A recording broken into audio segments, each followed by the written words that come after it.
Kota tanpa buku. Pernahkah kau ke toko buku, perpustakaan, atau taman bacaan? Tidakkah kau merasa istimewa ketika berada di dalamnya? Di sekelilingmu ada berbagai toko dari dunia nyata dan hayal.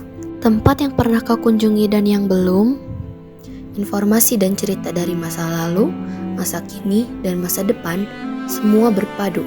Semua berada dalam genggamanmu. Saat berada di antara buku, tidakkah kau merasa menjadi raja dan ratu?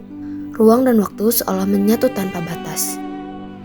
Kau bisa terbang, melintasi sekat negara, dan melewati berbagai zaman.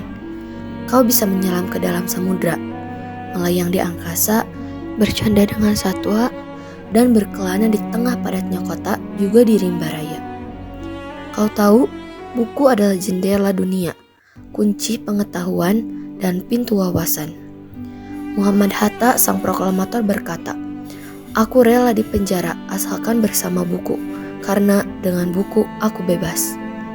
Melalui buku, manusia terbebas dari ketidaktahuan. Tempat-tempat yang dipenuhi buku adalah harapan berkembangnya pengetahuan dan wawasan. Apa jadinya jika kota tanpa buku? Pantaskah dia disebut kota? Di kota itu, mungkin kabar datang dari sumber lain, dari koran, televisi, atau internet. Mungkin informasi dan cerita datang dari cerita nenek moyang, bagai dongeng-dongeng sebelum tidur. Irama warganya pun tiada beda. Bangun pagi, bertebaran di muka bumi untuk berbagai keperluan, untuk kembali pulang siang atau sore harinya. Setelah itu, mereka berangkat tidur dan memulai lagi hari berikutnya. Semua serupa. Di kota itu, mungkin ada bangunan bernama perpustakaan. Di dalamnya, buku-buku berderet dalam rak yang tak terjamah. Tiada tangan meraih dan membuka halaman demi halaman dengan sukacita. Mungkin juga ada tumpukan buku di sudut-sudut sekolah yang sepi dan berdebu.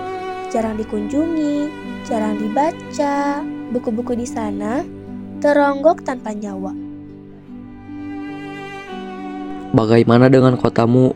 Mungkin kau tinggal di tengah kota yang megah, atau di gang sempit, di desa terpencil, di sisi pesisir, atau di kaki gunung.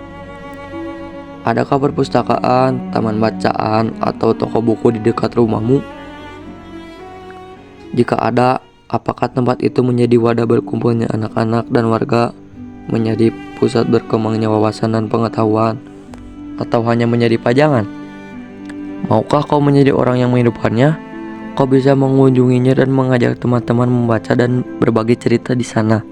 Jadikan tempat itu sumber kegembiraan dan pengetahuan. Jika tempat itu belum ada, maukah kau menjadi orang yang mulai menghadirkannya? Kau bisa memulainya dari sebuah sudut di teras rumahmu. Ajak teman-temanmu memulai langkah baru. Jangan biarkan waktu berlalu tanpa buku. Siapapun dirimu, bersahabatlah dengan buku. Dia akan menjadi teman setiamu sepanjang waktu.